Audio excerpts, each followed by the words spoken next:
Burner, Lost and Found, an original motion picture screenplay short by Roderick Reese. Scenes 2, 3, and 4. Exterior large outdoor mall parking lot. Day. Greg, a modest 28-year-old black male with glasses, sits in a small SUV and looks at his cell phone. He places the phone on the passenger seat and looks out into the distance to a slightly elevated side of the vast parking lot. He sees a large bookstore and starts his car and begins to slowly drive in that direction.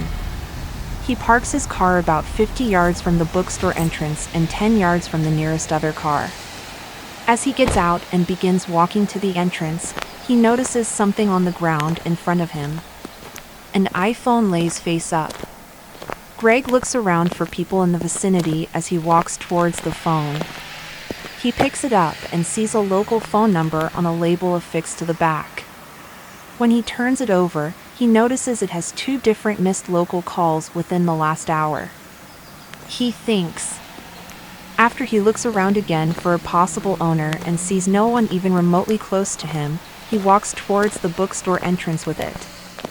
Interior bookstore. Greg walks inside and immediately looks over to the checkout counter. There is no one in line and one employee, Lisa, white female 22, working the counter.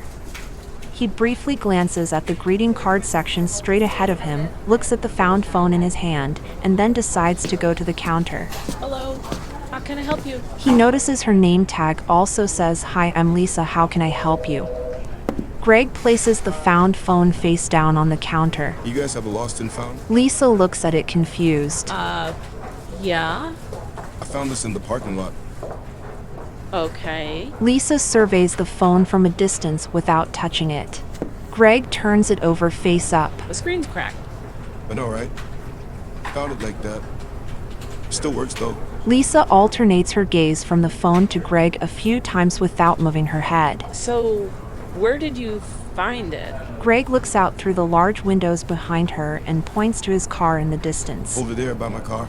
She turns and looks in that direction. By that SUV? Way over there? You found it? Yeah? Okay. Did you look in it? No. Well, if you're snooping around parking lots, I assume you're snooping in phones. She thinks, quickly looks him up and down, and then looks back to the phone. You know what? I didn't look in it, and I'm not trying to dump it, and I didn't steal it. I found it, brought it in. Well, we don't accept phones in lost and found. It's against policy. Really? Yeah. So, are you sure you found it? Or are you maybe trying to lose it? What? Lisa scans the area for anyone in earshot. She leans slightly forward towards him. I suggest you take your phone somewhere else. Greg gives her a slight glare, picks up the phone, turns, and begins to walk towards the front door. She slightly shouts for all to hear. Are restrooms early for customers? Greg shakes his head and walks out of the store without looking back. Interior Greg's SUV. From inside the car, we see him approach from the store entrance, scanning the parking lot again. He gets in the car, looks at the found phone, and thinks. With his own phone, he enters the first few digits of the number listed on the found phone. He pauses. He instead decides to text a contact named Randy. He texts, "What would you do if you found someone's phone?" His phone almost immediately rings.